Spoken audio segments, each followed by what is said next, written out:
Chapitre 8. Soyez saints, car je suis saint. Apollyon, prends garde à ce que tu fais, dit Chrétien, car je suis dans le chemin du roi, la voie de la sainteté. Encore une fois, prends garde à toi. John Bunyan. Dans l'Église primitive, on appelait les chrétiens des saints. Dès lors, le mot saint a beaucoup changé de sens dans notre vocabulaire. Aujourd'hui, le mot saint évoque une personne exceptionnellement droite, une personne à la piété et au pouvoir spirituel hors du commun. L'Église catholique romaine en a fait un titre qu'elle confère à celles et ceux qu'elle a canonisés et qu'elle a inscrits sur une liste particulière d'héroïnes et de héros spirituels. La Bible emploie le mot saint pour désigner n'importe quel croyant. Dans le Nouveau Testament, tous les enfants de Dieu ont le privilège de porter le titre de saint. Or, il semble étrange que ce terme soit employé pour désigner des croyants aux prises avec toutes sortes de péchés. Lorsque nous lisons les épîtres pauliniennes, un fait nous frappe. Paul s'adresse aux croyants comme à des saints et leur reproche ensuite leur comportement insensé et impie. La Bible désigne les croyants par l'appellation de saints, non pas parce qu'ils étaient déjà purs, mais parce qu'ils étaient mis à part et appelés à la pureté. Le mot saint comporte les deux mêmes significations, qu'il s'applique aux gens ou à Dieu. Nous nous rappelons que, lorsque le mot saint sert à décrire Dieu, ce mot permet d'attirer notre attention non seulement sur sa différence d'avec nous, mais aussi sur sa pureté absolue. Nous ne sommes pas Dieu. Nous ne sommes pas transcendants. Nous ne sommes certainement pas purs. Comment donc la Bible peut-elle nous appeler saints ? Pour répondre à cette question, nous devons nous replonger dans l'Ancien Testament. Lorsque Dieu a délivré les Israélites de la captivité en Égypte et a fait d'eux une nation spéciale, il les a mis à part. Il les a désignés comme son peuple élu et leur a confié une mission particulière. Vous serez saints, car je suis saint. Lévitique 11, verset 44. Cet appel spécial adressé à Israël n'avait rien de vraiment nouveau. Il n'a pas vu le jour à l'époque de Moïse, ni même à celle d'Abraham. Dieu a adressé cet appel à la sainteté en tout premier lieu à Adam et Ève. C'était la mission confiée initialement à l'humanité. Nous avons été créés à l'image de Dieu. Ce fait signifiait, entre autres choses, que nous étions destinés à refléter les attributs de Dieu. Il nous a créés afin que nous fassions briller la sainteté de Dieu dans le monde. Voilà la principale raison d'être de l'homme, celle-là même de notre existence. Les églises presbytériennes ont eu recours au catéchisme de Westminster pour enseigner aux enfants. En voici la première question. Quelle est la principale raison d'être de l'homme ? Cette question, qui concerne la responsabilité première de tout être humain, appelle à cette réponse. La principale raison d'être de l'homme consiste à glorifier Dieu et à communier avec lui pour l'éternité. Fin de citation. Lorsque j'étais enfant, cette question me posait problème. J'avais du mal à concilier les deux parties de cette réponse, à comprendre le rapport entre le plaisir et la glorification de Dieu. Je me suis rendu compte que sa glorification impliquait un genre d'obéissance à sa loi sainte. Et cela ne m'apparaissait pas très amusant. Je connaissais déjà le conflit qui existait entre mon plaisir et l'obéissance aux commandements de Dieu. Je récitais consciencieusement la bonne réponse, même si je ne la saisissais pas vraiment. Je percevais Dieu comme un trouble-fête. Je n'avais pas dans l'idée de vivre principalement en vue de le glorifier. J'imagine que cela donnait aussi un peu de fil à retordre à Adam et Ève. Quand j'étais jeune, j'avais un grand problème. Je ne saisissais pas bien la différence entre le bonheur et le plaisir. J'aimerais pouvoir vous dire que depuis que je suis devenu adulte, j'ai fait disparaître en moi tout ce qui était de l'enfant. Malheureusement, ce n'est pas le cas. Il y a des choses de mon enfance qui perdurent dans ma vie d'adulte. J'ai encore du mal à faire la différence entre le bonheur et le plaisir. Intellectuellement, j'y parviens, mais elle n'a toujours pas atteint mon instinct viscéral. J'ai commis beaucoup de péchés dans ma vie. Aucun d'eux ne m'a rendu heureux. Aucun ne m'a même procuré un soupçon de bonheur. C'est tout le contraire. Mes péchés m'ont causé beaucoup de malheur. Je m'étonne toujours d'entendre des célébrités déclarer, dans une entrevue accordée à la télévision ou à un magazine, que si c'était à refaire, elles ne changeraient rien à leur vie. Des réflexions aussi insensées me déconcertent. Il y a une foule de choses que j'aimerais pouvoir changer. Il est très possible que, si j'avais une seconde chance, je refasse les mêmes erreurs stupides, mais j'aimerais néanmoins pouvoir me reprendre. Mes péchés ne m'ont pas procuré le bonheur, mais ils m'ont apporté du plaisir. J'aime avoir du plaisir.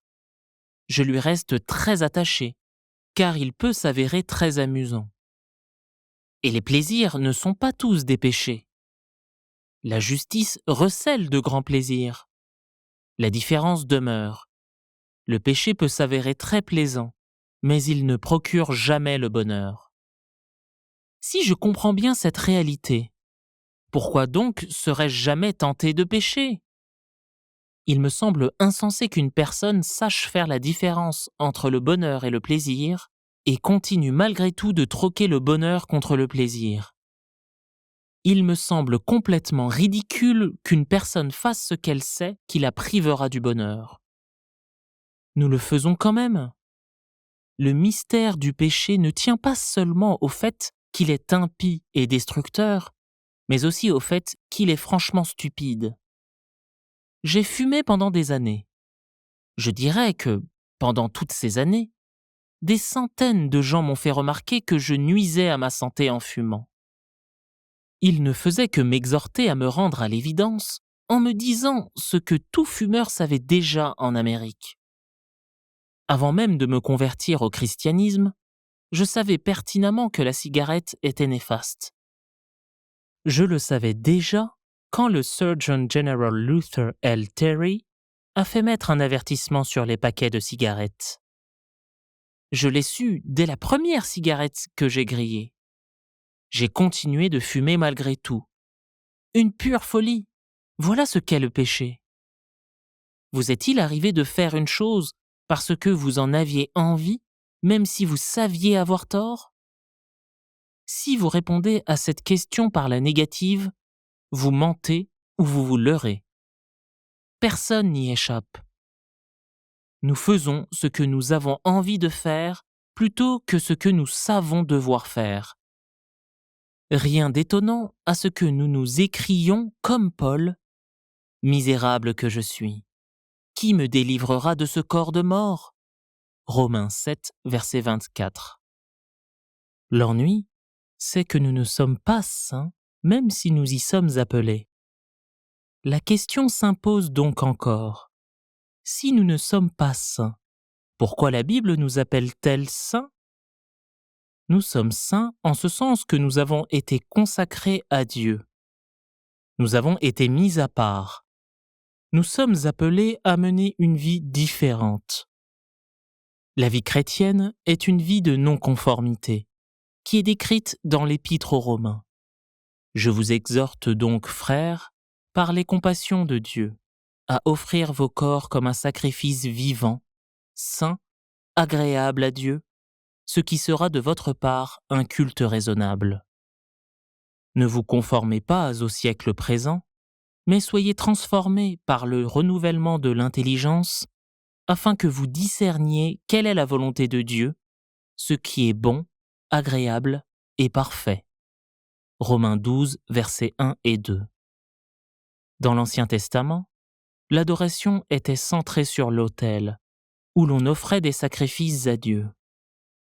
Dans la plupart des cas, ces sacrifices d'animaux et de diverses céréales étaient offerts pour expier les péchés.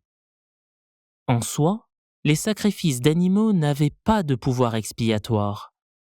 Ils constituaient des symboles reflétant le grand sacrifice qui serait fait sur la croix. Après que l'agneau parfait a été tué, les sacrifices sur les autels ont cessé. L'Église chrétienne n'exige plus que l'on offre des animaux en sacrifice, car ceux-ci sont devenus inutiles. Si l'on en offrait aujourd'hui, on dénigrerait le sacrifice parfait de Christ. Comme le temps des sacrifices est révolu, beaucoup de gens présument que tout sacrifice offert à Dieu le rebute. C'est tout simplement faux. Ici, l'apôtre Paul nous invite à faire un nouveau genre de sacrifice, le sacrifice vivant de notre corps. Au lieu d'offrir nos céréales ou nos animaux à Dieu, nous nous offrons nous-mêmes à lui.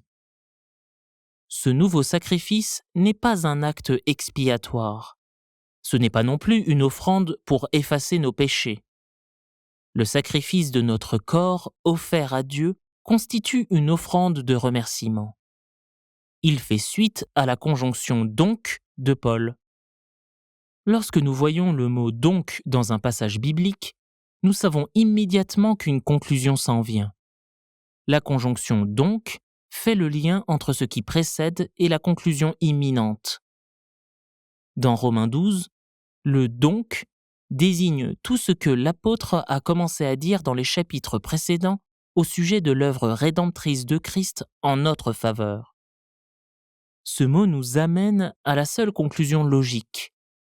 À la lumière de la justification empreinte de grâce que Christ nous a accordée, nous devons nous présenter entièrement à Dieu comme des sacrifices vivants. À quoi ressemble le sacrifice vivant que nous sommes ? Paul le décrit d'abord en matière de non-conformité. Ne vous conformez pas au siècle présent. C'est ici que nombre de chrétiens s'égarent. Il va de soi que nous devons être des non-conformistes. Par contre, il est difficile de comprendre précisément à quel genre de non-conformité nous sommes appelés. La non-conformité est une question complexe que nous risquons de réduire facilement à la superficialité. Il est tragique que les chrétiens traitent la question de la non-conformité avec légèreté. Leur refus simpliste de se conformer les amène à voir ce qui est tendance au sein de notre culture et à faire l'opposé. Si les cheveux courts sont à la mode, le non-conformiste porte les cheveux longs. Si le cinéma est à la mode, les chrétiens évitent d'y aller parce qu'ils le jugent mondain. Un cas extrême de cette réalité se voit au sein de groupes qui refusent de porter des boutons ou d'utiliser l'électricité parce qu'ils considèrent aussi de telles choses comme mondaines. Un style de non-conformité superficielle nous met à risque de tomber dans le piège pharisaïque classique.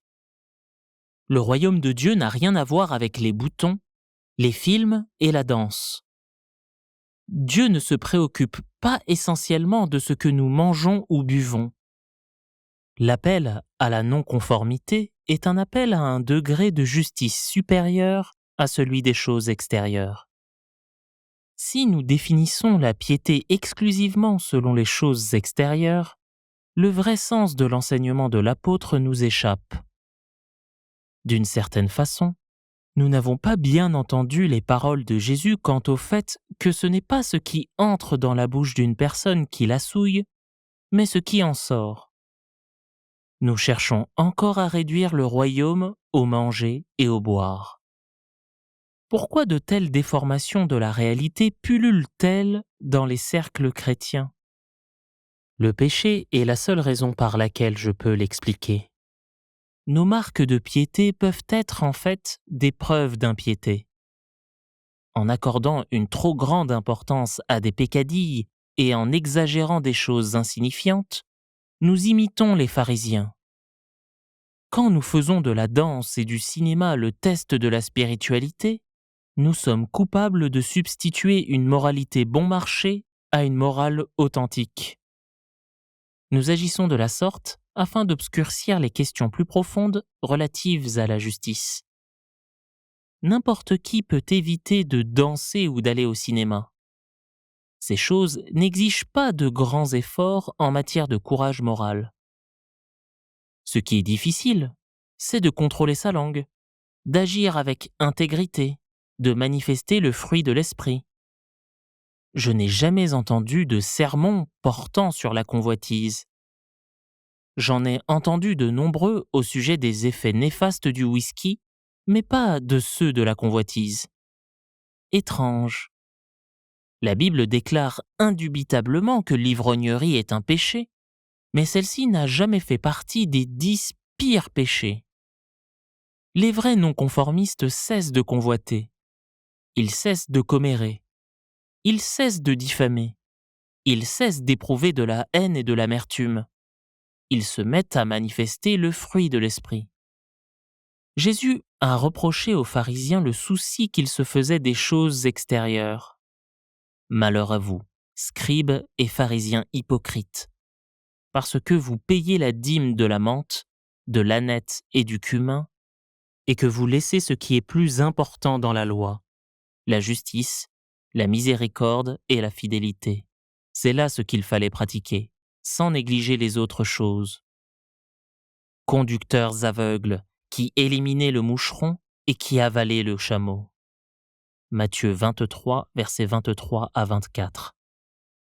Jésus a réprimandé les scribes et les pharisiens parce qu'ils négligeaient des questions importantes au profit de questions insignifiantes. Ils ne voyaient pas dans ce problème l'un ou l'autre, mais l'un et l'autre. Ils devaient verser leur dîme, mais pas au détriment de l'intérêt à porter aux grandes questions de justice, de miséricorde et de fidélité. Les pharisiens se préoccupaient des questions de piété extérieure et visible, mais en faisant fi des questions spirituelles majeures. N'importe qui peut se montrer non-conformiste pour le plaisir. Encore une fois, je tiens à insister sur le fait qu'il s'agit ici d'une piété bon marché. En définitive, nous ne sommes pas appelés simplement à la non-conformité, mais aussi à la transformation. Nous remarquerons que les mots conforme et transforme comportent tous les deux la même racine, forme. Ces deux mots ont leur préfixe pour seule différence. Le préfixe con signifie avec. Se conformer revient donc à être avec les structures ou les formes. Au sein de notre culture, le conformiste est avec une chose. Le non-conformiste pourrait être considéré comme étant hors d'une chose. Par ailleurs, si le chrétien a pour but d'être hors d'une chose, je crains que nous y ayons trop bien réussi. Le préfixe trans signifie à travers ou au-delà. Si nous sommes appelés à être transformés, cela signifie que nous devons nous élever au-dessus des formes et des structures de ce monde. Nous ne devons pas emprunter ses voies, mais le traverser et nous élever au-dessus de lui pour nous conformer à un appel et à un style plus noble. Il s'agit d'un appel à une excellence transcendante, et non d'un appel à un hors du monde désordonné. Les chrétiens qui s'offrent en sacrifice vivant et offrent leur adoration de cette façon répondent à une haute norme de discipline. Ils ne se satisfont pas de formes de justice superficielles. Les saints sont appelés à une recherche rigoureuse du royaume de Dieu, à approfondir leur compréhension des choses spirituelles. Le renouvellement de l'esprit correspond à la méthode clé que Paul prône comme moyen de mener une vie transformée. Il ne s'agit de rien de plus ni rien de moins que l'éducation. Une éducation sérieuse, une éducation en profondeur. une éducation disciplinée dans les choses de Dieu. Elle exige une bonne maîtrise de la parole de Dieu. Nous devons être des gens dont la vie a changé parce que leur esprit a changé. La vraie transformation découle de l'acquisition d'une nouvelle compréhension de Dieu, de nous-mêmes et du monde.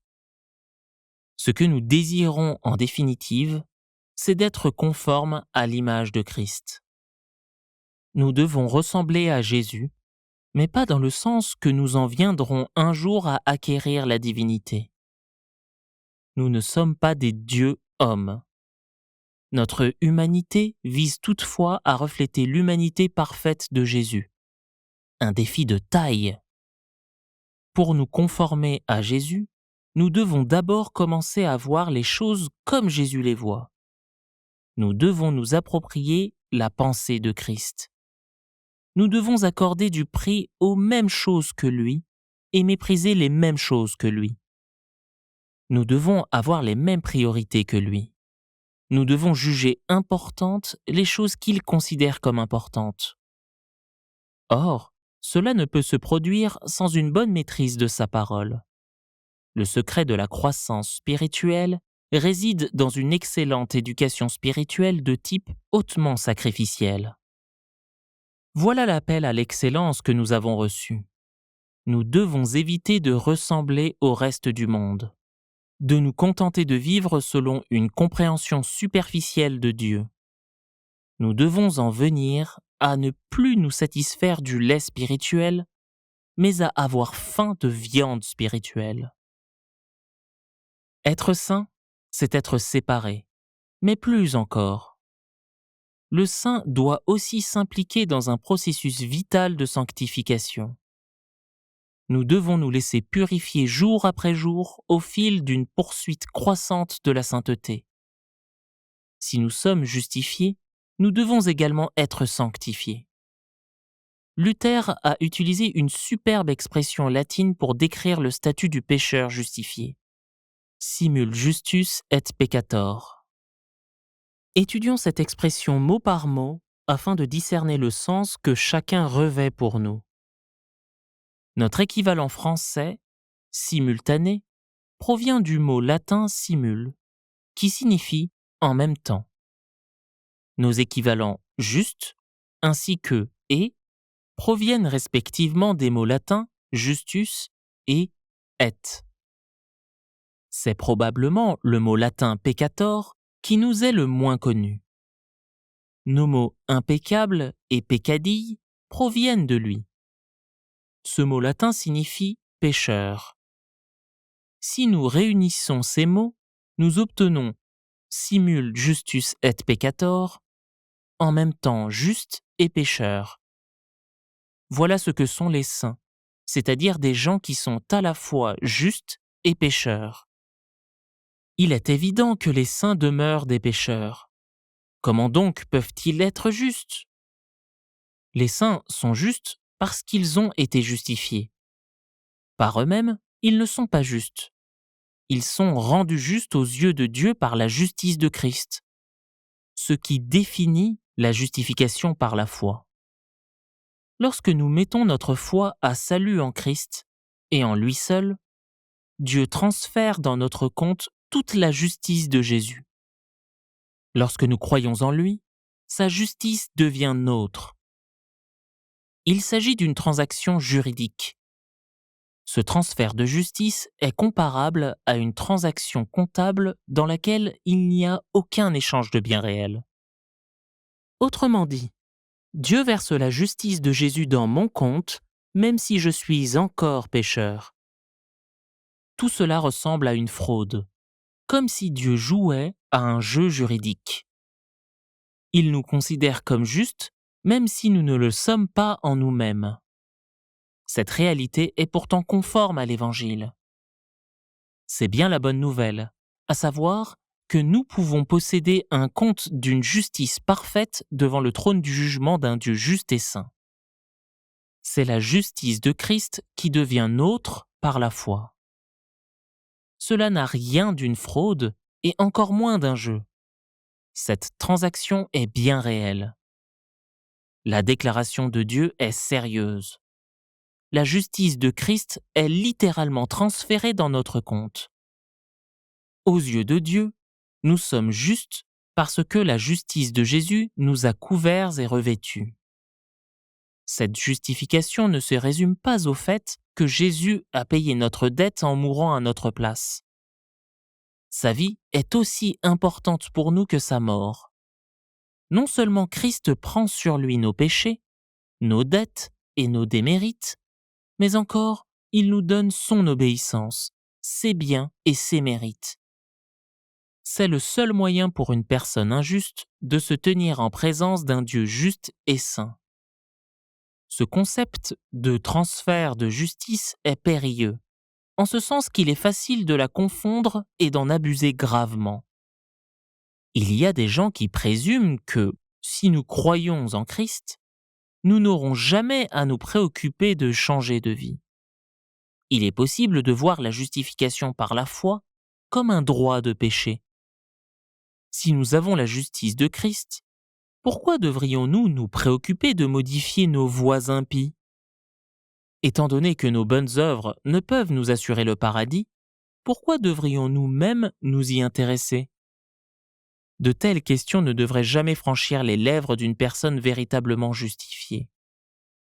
Lorsque Luther a courageusement déclaré la doctrine biblique de la justification par la foi, il a dit « Un homme est justifié par la seule foi, mais pas par une foi qui est seule. » Fin de citation. Jacques l'avait dit antérieurement de façon différente. La foi sans les œuvres est morte. Jacques 2, verset 26. La foi véritable, ou rédemptrice, est ce que Luther appelait une fides viva, une foi vivante. C'est la foi qui produit immédiatement les fruits de la repentance et de la justice. Si nous disons avoir la foi, mais sans que suivent les œuvres, il est manifeste que notre foi n'est pas sincère. La foi véritable engendre toujours une vraie conformité à Christ. Si nous obtenons notre justification, notre sanctification s'ensuivra forcément. L'absence de sanctification indique qu'il n'y a jamais eu de justification. Dès l'instant où nous croyons, nous sommes justifiés. Dieu n'attend pas nos bonnes œuvres pour nous déclarer justes. Nous restons pécheurs lorsque cette déclaration est faite. Combien de temps faut-il avant que le pécheur commence à devenir pur? Aucun. Il n'y a aucun laps de temps entre notre justification et le commencement de notre sanctification. Par contre, il y a un grand laps de temps entre notre justification et la complétion de notre sanctification. Luther s'est servi d'une simple analogie pour l'expliquer. Il a décrit l'état d'un patient atteint d'une maladie mortelle. Le médecin a déclaré avoir les médicaments pour le guérir assurément. Dès qu'il les lui a administrés, le médecin a affirmé que le patient s'était remis. Au moment même, celui-ci était encore malade, mais aussitôt qu'il a avalé les médicaments, le patient a commencé à se remettre sur pied. Ainsi en va-t-il de notre justification. Dès que nous croyons véritablement, nous commençons à nous remettre. Le processus de purification et de sanctification est lancé, et sa complétion à venir est certaine. La croissance chrétienne a pour but la complétion de la justice. Il se peut qu'une telle affirmation puisse sembler radicale dans le monde chrétien actuel. Les chrétiens parlent rarement de la justice de Dieu. On lui préfère presque n'importe quel autre terme. Jamais un élève, un paroissien ou quiconque n'est venu me demander « Comment est-ce que je peux devenir juste ?» Beaucoup de gens m'ont parlé d'éthique, de moralité, de spiritualité et même de piété. Par contre, personne ne semble vouloir parler de justice. Cela tient peut-être au fait que nous savons que de nous estimer nous-mêmes justes est péché. Le mot juste semble un peu pharisaïque. Il peut paraître plus spirituel de se dire spirituel que juste. La spiritualité n'a qu'un seul dessein véritable. Il s'agit d'un moyen d'arriver à une fin, et non d'une fin en soi. Tout exercice spirituel doit avoir la justice pour but. Dieu nous appelle à être saints. Christ établit la priorité de la vie chrétienne. Cherchez premièrement le royaume et la justice de Dieu, et toutes ces choses vous seront données par-dessus. Matthieu 6, verset 33. L'objectif est donc la justice. Comment savoir si nous progressons dans notre recherche de la justice? Comment savoir si nous progressons réellement dans notre appel à la sainteté? La Bible nous éclaire sur ces questions. Les justes se reconnaissent à leurs fruits. Ils deviennent saints par la puissance sanctificatrice du Saint-Esprit qui agit en eux et sur eux. Le Saint-Esprit sait ce qu'est la sainteté. Il s'appelle Saint-Esprit non seulement parce qu'il est saint en soi, mais aussi parce qu'il œuvre de façon à produire la sainteté en nous. Le fruit de la justice est celui que le Saint-Esprit exerce en nous. Si nous aspirons à être saints, si nous avons véritablement soif de justice, nous devons concentrer notre attention sur le fruit du Saint-Esprit. Dieu met clairement en contraste le fruit du Saint-Esprit et le fruit de notre nature impie. Or, les œuvres de la chair sont évidentes. Ce sont la débauche, l'impureté, le dérèglement, l'idolâtrie, la magie, les rivalités, les querelles, les jalousies, les animosités, les disputes, les divisions, les sectes, l'envie, l'ivrognerie, les excès de table et les choses semblables. Je vous dis d'avance, comme je l'ai déjà dit, que ceux qui commettent de telles choses n'hériteront point le royaume de Dieu. Galates 5, versets 19 à 21. Dans ce passage, Paul fait écho à la mise en garde de Dieu relative à la perte de son royaume. Les gens dont la vie se caractérise par les péchés mentionnés précédemment n'hériteront pas le royaume de Dieu. Cela ne veut cependant pas dire que tout péché que nous commettons nous fermera les portes du paradis. Paul parle ici d'un mode de vie marqué par l'abandon habituel et constant à ses vices. Leur liste inclut les péchés tant extérieurs qu'intérieurs, ceux de la chair et ceux du cœur. Il se peut que l'on décrive les péchés énumérés comme mortels et abominables. Le Nouveau Testament reconnaît divers degrés de péché, en ce sens que certains sont pires que d'autres. Les chrétiens font souvent abstraction de ce point important. Les protestants en particulier ont du mal à admettre le concept de gradation ou de degré de péché. Cela tient en partie à leur réaction à la distinction que l'Église catholique romaine fait entre deux genres de péchés, les mortels et les véniels. Rome dit de certains péchés qu'ils sont mortels, parce qu'ils sont graves au point de tuer la grâce dans l'âme. Elle qualifie les péchés moins graves de véniels. Ceux-ci ne détruisent pas la grâce rédemptrice. Nous avons tendance à penser que le péché, c'est le péché, et qu'aucun péché n'est pire qu'un autre. Nous croyons que dans le Sermon sur la montagne, Jésus indique que le fait de convoiter une femme revient à se rendre coupable d'adultère. Nous sommes conscients que la Bible enseigne qu'en péchant contre un seul élément de la loi, nous péchons contre toute la loi. Or, ces deux enseignements bibliques peuvent nous laisser perplexes quant aux divers degrés de péché. Lorsque Jésus a dit que le fait de convoiter revient à transgresser la loi interdisant l'adultère, il ne disait pas ni ne laissait entendre que la convoitise était aussi grave que l'adultère consommé. Il voulait plutôt dire que la pleine mesure de la loi interdisait davantage que l'acte d'adultère en soi. La loi comporte une application plus large. Les pharisiens jugeaient que parce qu'ils ne commettaient jamais l'acte d'adultère proprement dit, ils ne péchaient pas contre la loi. Ils présumaient qu'en s'abstenant de tuer des gens, ils observaient la loi interdisant le meurtre. Ils ne voyaient pas que le sens plus large de la loi contre le meurtre incluait aussi la colère injustifiée et la haine. Jésus a enseigné que la haine constitue un péché contre la vie de quelqu'un d'autre. La haine cause du tort aux gens. Elle n'est pas aussi grave que le meurtre en tant que tel, mais elle demeure néanmoins un péché. Le moindre des péchés implique un péché contre toute la loi. La loi constitue notre norme de sainteté.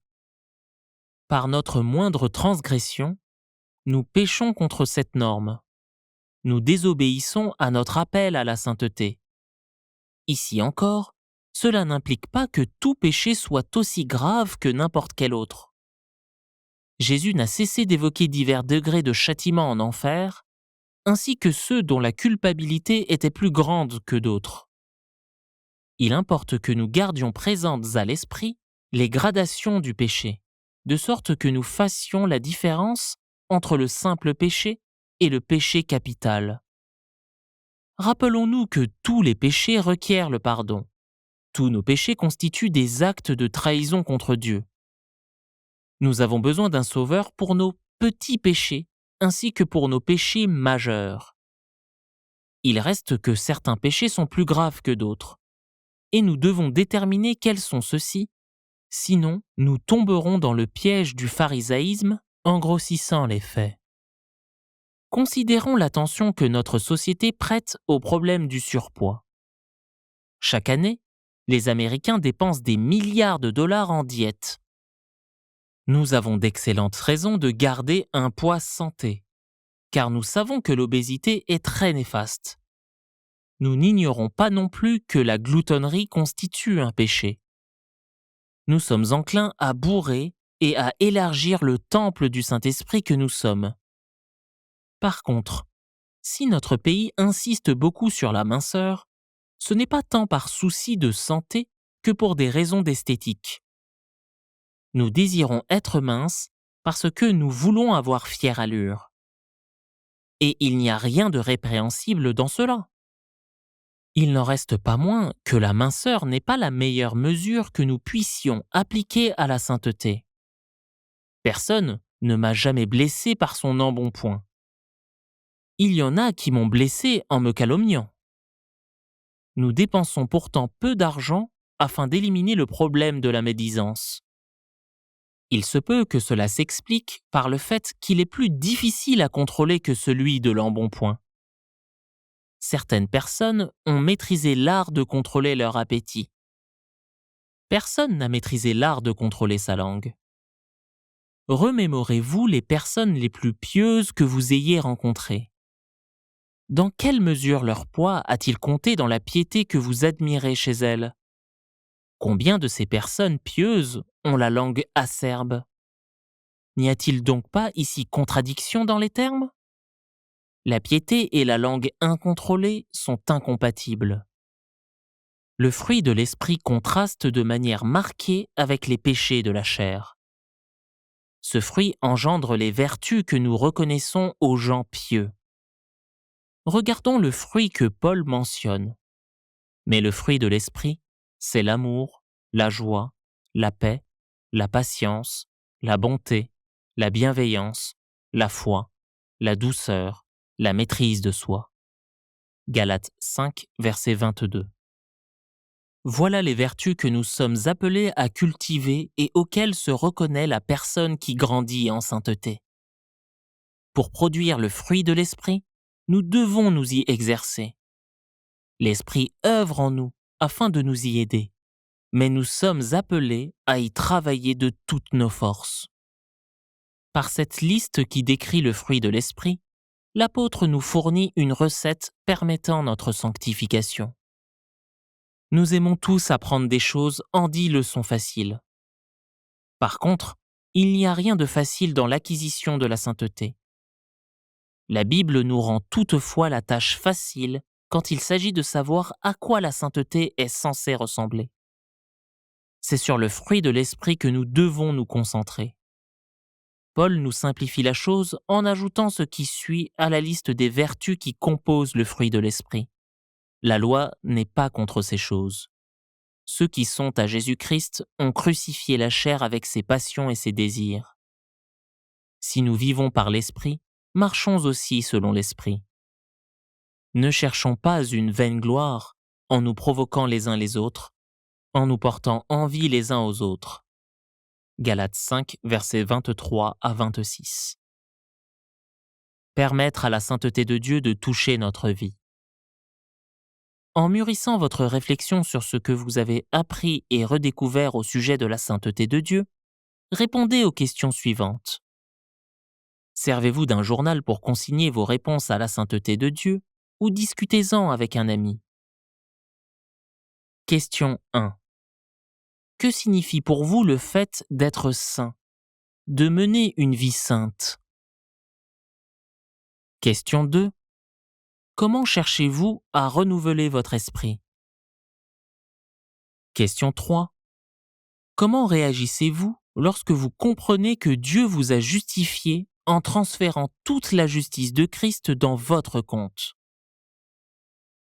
Question 4. Quels fruits le Saint-Esprit développe-t-il en vous? Question 5. De quelle façon désirez-vous croître